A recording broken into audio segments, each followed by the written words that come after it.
Arrêtez-vous. Restez où vous êtes et levez doucement vos mains en l'air. Vous me voyez? Oui. On vous voit un peu trop, même, d'ailleurs. Le sorcier avait dit que le bracelet me rendrait invisible.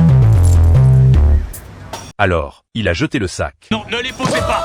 Il faut voir le bon côté des choses. Au moins, on est sûr qu'ils ne cachent aucune... Ensuite, les policiers s'apprêtaient à partir.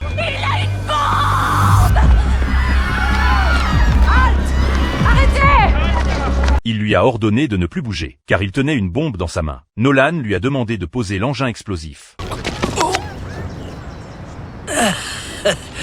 Soudain, une explosion retentissante a secoué les lieux. Tous les policiers sont restés sous le choc. Maintenant, ces maudits chasseurs de trésors manipulent de la dynamite. Le défunt était un cas particulier, monsieur. Pourquoi vous hurlez? Pardon, ce sont mes oreilles. L'explosion était très forte. Le défunt avait accès à du TNT parce qu'il travaillait dans une carrière dans l'Oregon. Le lendemain, Jessica est arrivée au commissariat. Elle s'est présentée comme spécialiste en explosifs. Elle était chargée de la formation des policiers. Jessica a expliqué qu'une bombe pouvait provoquer des blessures secondaires mortelles. Si les agents avaient tiré à ce moment-là, l'engin aurait explosé immédiatement, car il était équipé d'un interrupteur de type homme-mort. La seule façon de survivre était de convaincre le poseur de bombe de se rendre.